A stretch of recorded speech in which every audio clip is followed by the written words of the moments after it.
Hello, everyone. Thank you so much for joining us for today's ABA Civil Rights and Social Justice Chair Chat. My name is Mary Smith, and I'm a past president of the American Bar Association and also founder of the Task Force for American Democracy. And I am simply thrilled to welcome all of you to this great conversation we're going to have today. These chats are a unique opportunity to engage directly with key issues at the heart of our work in civil rights and social justice, explore the perspectives of our expert speakers, and spark discussions that inspire action. So today, we are celebrating Native American Heritage Month, and we are honored to have with us Kirk Kickingbird, who was the first Native American to chair the section of Civil Rights and Social Justice and the first Native American to serve on the ABA's Board of Governors. Kirk has had an amazing and historic career. I'm only going to hit the highlights. He is of counsel at Hobbs Strauss Dean and Walker in Oklahoma City and has been there since 2000.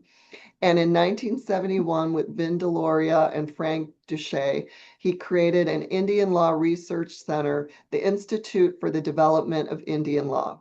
He was co-counsel in Redmond versus Otina, which forced the Nixon administration to free the, quote, impounded 18 million to start programs under the Indian Education Act of 1972.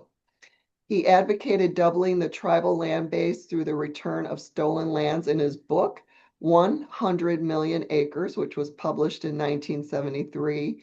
And then his other book, Indian Sovereignty Supports Tribal Sovereignty, Treaties, and Jurisdiction. His third book, Indians and the U.S. Constitution, is often referenced during National Native American Heritage Week.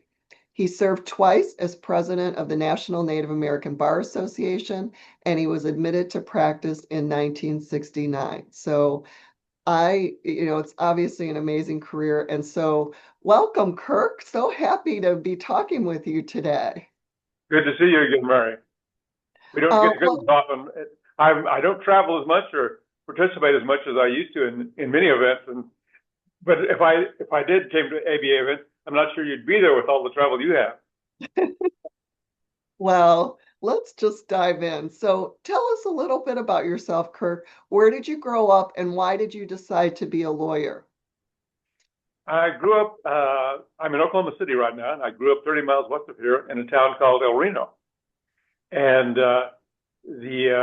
it was just about 12, 15,000 people and had a 400 high school.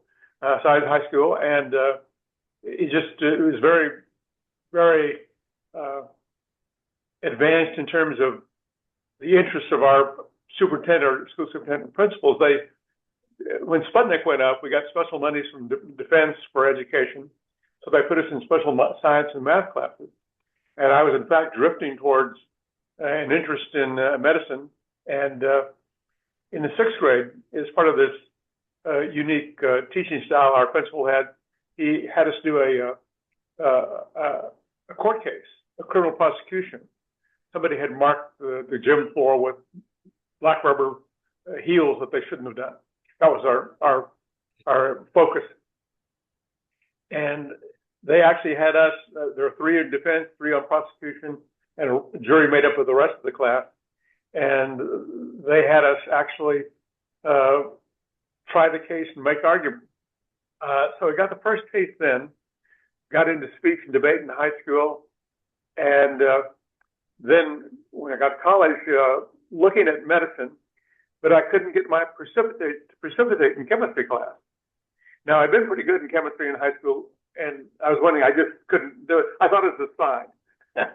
So then I drifted toward looking at history, and then out of that, looked at going into law. Oh, wow. Well, since we're celebrating National Native American Heritage Month today, tell us why that's important and why it's important to you, Kirk. Well, at various times, there's been a lot of focus on Indians and Indian issues. Usually, probably nearly a century ago, Helen Hunt Jackson's A Century of Dishonor book. And there are Indian interest groups, and there are always spokesmen for people. but you weren't hearing from Indians themselves. And you got a little bit of that in 1934 with the New Deal, as Indians took over New Deal programs the Roosevelt administration had developed for them. And then following World War II, as Indians moved into out of Indian country into cities and urban areas and got more college education, you began to hear Indians speaking for themselves. So Native Heritage Month does exactly that, provides that opportunity to hear from Indians what they want, how they do it. It's really been a thing I've been involved with all my career, looking at the Self-Determination Act, the Indian Education Act. Some of those lawsuits are really Indians taking control of situations, whether it's government, school education, Indian health service programs, a whole variety of issues. Well, tell us a little bit about your Native American heritage. Well, I'm a Kiowa. We're a Southern Plains tribe. The Comanches are our allies, mostly closely associated with them. My great-great-grandfather was the chief Kickingbird, Tenean Gopte, and it really should be translated the eagle striking the talons. But the people doing the translating didn't speak good English, much less good Kiowa, so it came out Kickingbird. So Vine Deloria and I were colleagues. He was kind of my mentor in the Indian business, and he had been reading some book on Southwest history and said, "Hey, I just saw where they called your grandpa a peace chief." I said, "Yeah, that's what they said." Well, I said, when I looked at the book, Vine said, they called him a peace chief because he didn't burn the other half of Texas. So he used his prowess as a warrior to become an able treaty negotiator. Well, that's amazing history and amazing ancestors you have and your connection to your tribe. But, you know, in your career, you've had simply an amazing career. You have worked at the Department of the Interior in Washington, D.C., and you worked in the Bureau of Indian Affairs Office of Congressional Relations, which was part of the executive staff of the then Commissioner of Indian Affairs. How did you end up there? Well, after I was sworn into the bar, that September of '69, I started looking for jobs. I hadn't really thought about or done much planning. The National Congress of American Indians held its annual convention in Albuquerque that year, and the registrar of the university, a guy named Boyce Timmons, was a lawyer, Cherokee tribal member, active in NCAI and its founding, and he because he was a registrar, he knew all the Indian students enrolled. So he sponsored the Indian Club too. So he was kind of our guardian angel and a watchdog to keep us out of trouble. And he said, I'm going to the convention. You want to come with me? And he said, it'd be a good opportunity to look for jobs. So I did. And I was going across the lobby of the hotel one afternoon, about midweek, and boy said, "Hey, Kirk, come here. I got an appointment with the new Commissioner of Indian Affairs. It's about 5 minutes. Come on up." Turned into a 20-minute meeting. And every 5 minutes, he would say, "Did I tell you Kirk just got sworn into the bar?" So 2 weeks later, I got a call from the commissioner's office, his staff, asking me to fill out an application, asking if I wanted to come to D.C., and then asking me to fill out an application. So all within the space of a month, just by a guardian angel, I managed to end up in Washington, D.C., where a young lawyer who was interested in history and politics wanted to be. So I was very fortunate. Yeah, that is quite an auspicious start to a legal career. And I think what that story highlights is the importance of having mentors and people who are advocating for you. So that's a great story. And you really started off with a bang, like kind of at the highest levels of working on Indian policy in Washington, D.C., like a month after graduating law school. That's pretty incredible. Well, you've also been a big part of, I think, history. So for our audience, if you're not familiar, in the 1970s, there was an American Indian movement called AIM, and they protested for indigenous rights. And you may have heard they took over Alcatraz and actually the Bureau of Indian Affairs in Washington, D.C. And then there was also probably the biggest event was the 71-day takeover at Wounded Knee in South Dakota. And one of AIM's leaders was Russell Means. And I understand, Kirk, that you knew Russell. So tell us a little bit about him and how you met him. Well, there was a Indian club at the Bureau of Indian Affairs. Indian employees set it up called the American Indian Society. They do powwows at least once a year and sometimes exchange with other cities. And they'd gone to one in Cleveland. And I heard about Russell when they came back from their 1970 visit over there. And then he ended up coming to town. I was usually with Vine Deloria. Vine was working out of Denver and fly in for periodic visits. And we were at conferences. And Russell with Sue, Vine with Sue, different, well, in Yankton. And he came up and talked to Vine. Vine's book, Cut Your Diet for Your Sins, had just come out. So there's a lot of focus around Vine, a lot of everybody agreeing with what Vine had to say in that book. And as a consequence, everybody looked to his advice. Now, he had been in Washington from 64 to 67, quit to go to law school because he said, one of the problems in Washington is nobody takes your policy advice unless you're a lawyer. Mm-hmm. He's going to get that credential to cover that issue. And because of that, it was prominent, people sought Vine for all sorts of advice, and Russell was doing that. And then we were always into the conversations together. Later, we had a conference, National Indian Education Association has just, the Indian Education Act of 70 years passed in July. And the NIEA got the Indian teachers together to get ready to take advantage of when the rules and regs came out, get ready to take advantage of that act. And we held a conference in D.C. Russell and Dennis showed up. Dennis Banks, his colleague. They're two most prominent. And so we were talking again with them at the hotel, working on these various kinds of education problems. And then in 73, when Wounded Knee came, about 3/4 of the way through those 71 days, Russell came into D.C. Once again, Vine just happened to be in my office. And he was talking to us. He'd come out for do publicity, do fundraising, and talk about Indian policy issues, longer term Indian policy issues. And so we'd had some good conversations about that sort of thing. So the next year in 74, John Thorne had taken on the defense of Russell and Dennis over a certain arms that had been carried into Wounded Knee, armament. And Vine had called me. People were charged because of the standoff at Wounded Knee, including. There was actually shooting back and forth going on. Yeah. One of the things that Russell showed me in D.C. was this slug had dropped into behind their lines. So it was a pretty serious business. And Vine called me from Lincoln, Nebraska, or from Denver, and said, "Let's meet in Lincoln, Nebraska. John Thorne's there. He's defending Russell and Dennis.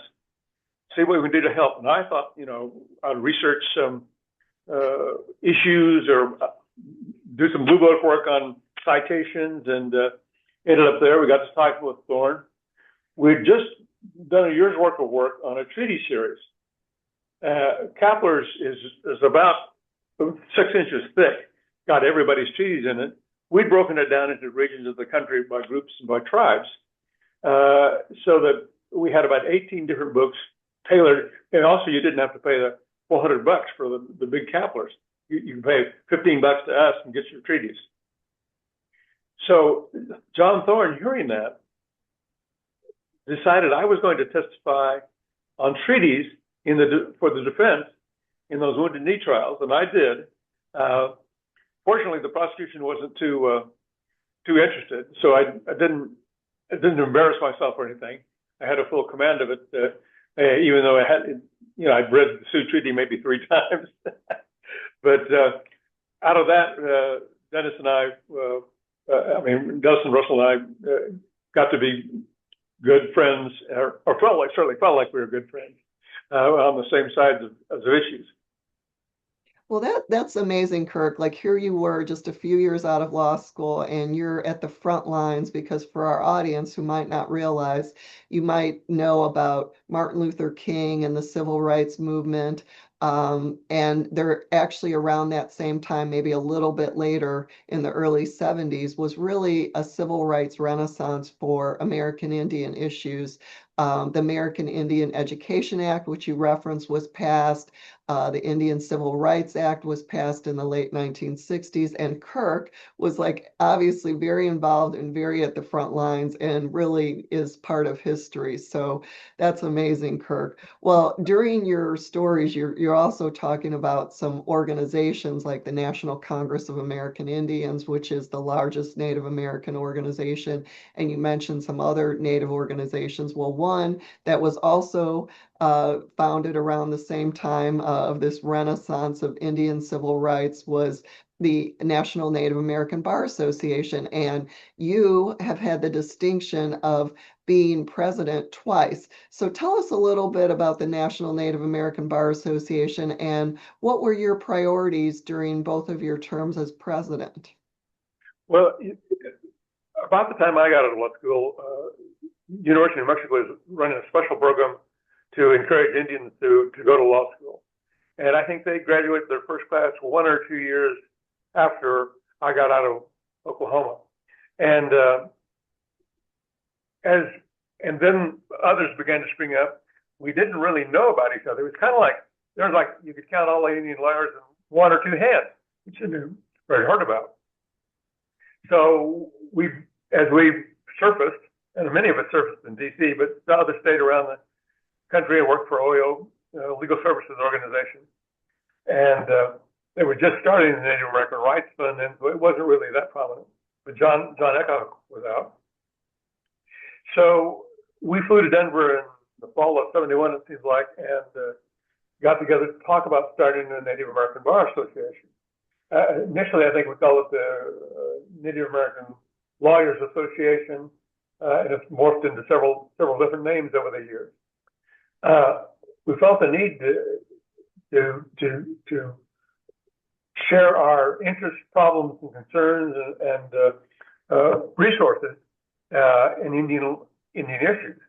And so that was the real impetus to get that together. Also, as you say, same time, various other organizations were making their rise, both in the civil rights movement and for other groups.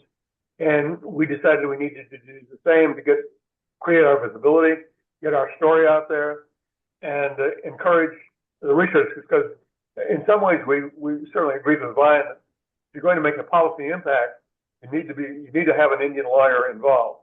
So some of us had to be lawyers, so we encouraged them. As we got started,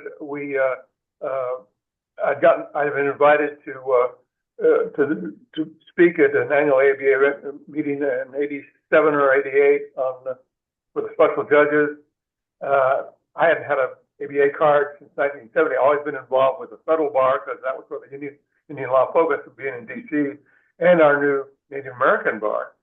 And so we needed to build numbers, build interest, and then resources is a real problem.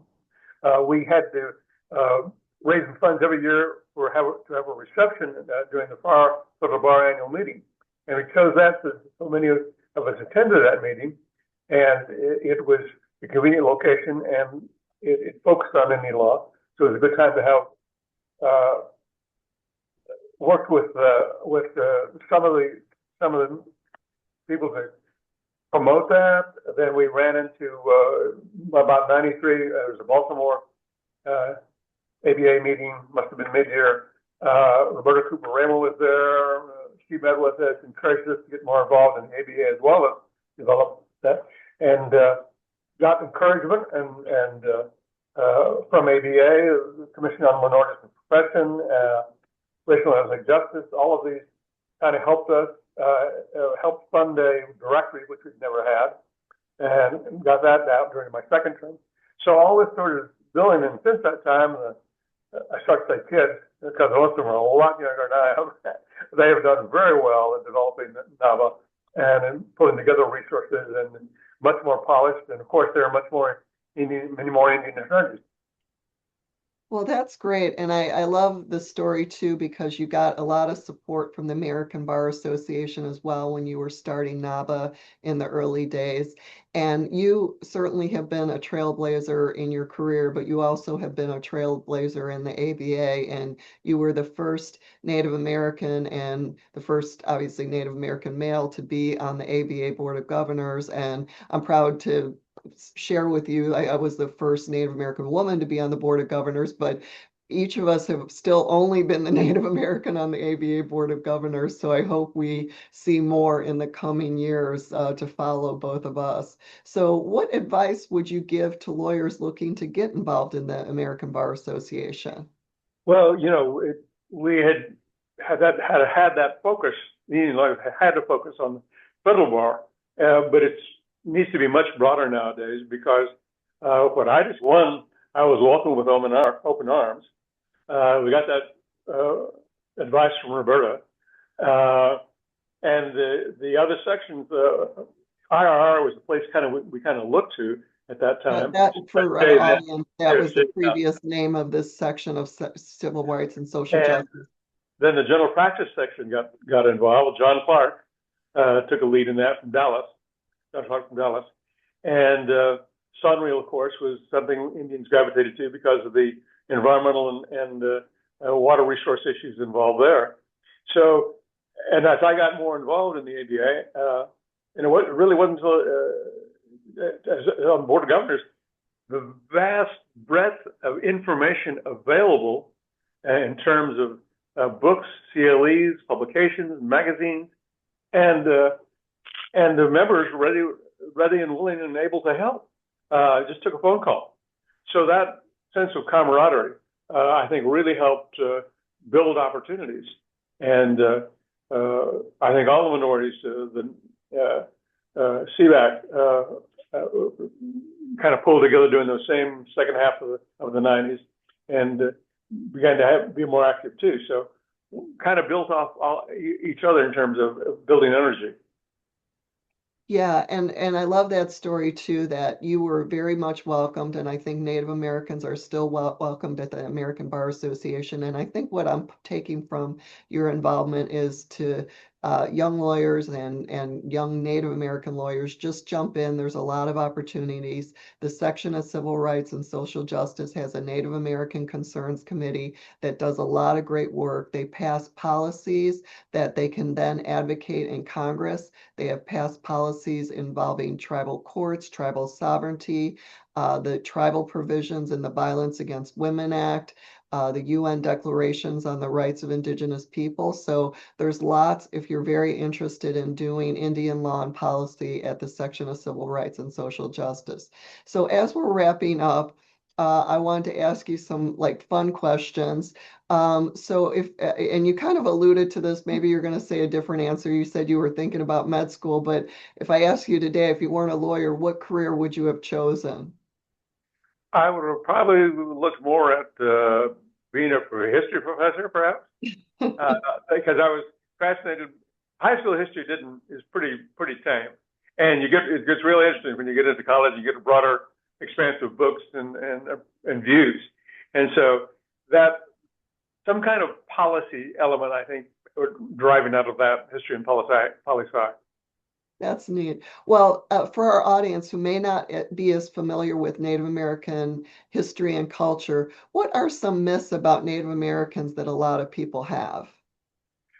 One that always pops into my mind is that we get a monthly check from the government. You still occasionally hear that. And what people don't understand is in this guardian ward type relationship the U.S. has with tribes, if you lease property or somebody and a farmer pays you, they don't pay the individual member, they pay the BIA. So the money goes into the federal treasury. Now they turn around and get it back out, but it comes out as a treasury check. So that generated that idea that Indians get a monthly check from the government. So, as I say, it's one of those myths that stays with us. the other idea is that Indians are just another racial or ethnic group. And from the very beginning, in 1778, the Congress made a treaty with the Delaware, and they needed it to for the military support and to get a firmly established government to recognize the United States as a government. And so the Delaware Nation was that. Earlier that year, they got France to recognize them with the military alliance and treaty. So we had two well-established governments saying the United States was real as a government. So I think people don't understand that long relationship. Treaties, there are about 400 treaties and agreements with tribes since 1778. And many of those are still valid. It's like people say, well, all the Indian treaties are broken. Well, all the laws are broken, but if you get caught, there's going to be a consequence. And that's one of the things our Indian lawyers have been able to do, is make sure there are consequences if those Indian treaties are broken. Yeah. Well, if our viewers wanted to learn more about Native American culture and heritage, what would you recommend? There are lots of popular and current books out. I would still take a look at Custer Died for Your Sins, because it sets the base for how things were in 1969 and coming forward. My Indians in the U.S. Constitution sets forth some of this early relationship and continuing relationship. You're probably going to have to look hard to find it. I think there's some websites that have copies of it that you can actually read online. But it sets that background and it gives an understanding. And there's just a whole lot of other books come out every year on Indian law and policy. Anything probably by Philip DeRoya, Vine's son. He would be worth reading. I like his views. The little I read and seen of it, he's got a good command of it.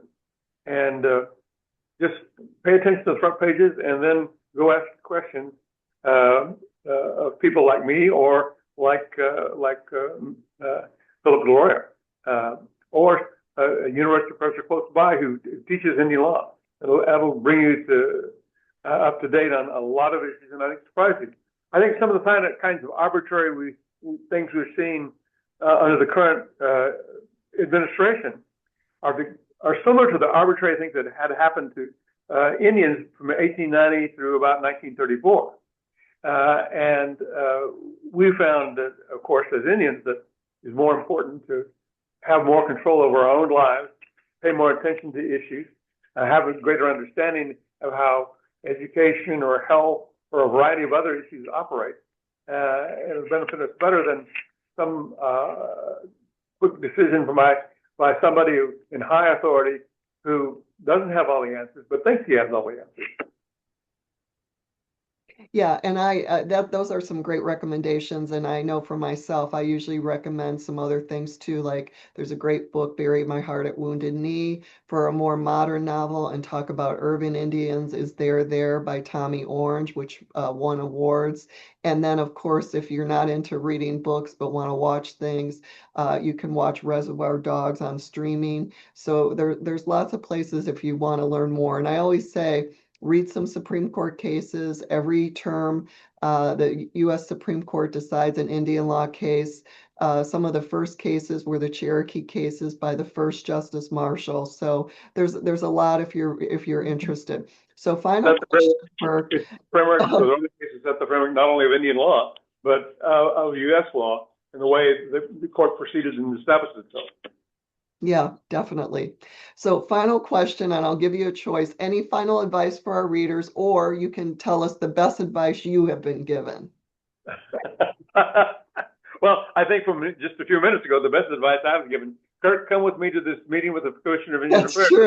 That's true. That's true. But I think really paying attention to studying whatever subjects you're interested in, and getting a good command of it is really important. There's lots of off the top of the head advice, a lot of social media opinion, but it's not very sound and defies common sense quite often. And so don't go with the popular thing. Sit down, think about it, read about it, learn about it. That's very great advice, Kirk. Thanks so much. Well, thank you so much, Kirk, for joining us today. Thanks to all of you for joining us. And what an incredible way to celebrate National Native American Heritage Month. You've heard from Kirk Kickingbird, who was there at the beginning of the Indian Civil Rights Movement. He's had such a historic career. We are so honored that you joined us today, Kirk. This was so amazing. So thank you to everyone who's joined us today. We really appreciate you being part of our conversations. We've explored a lot of issues, and guess what? I encourage you to stay more involved with the ABA section of Civil Rights and Social Justice. There's something for everyone if you're interested in women's issues, Indian issues, disability rights, education policy, civil rights, of course. This is the section for you. So once again, thank you to Kirk and our team behind the scenes, Allie Kielsgaard, and of course, all of you for taking the time to be with us here today. We look forward to seeing you at our next chair chat and continuing this vital work together. Thank you. Bye bye now. Good talking with you.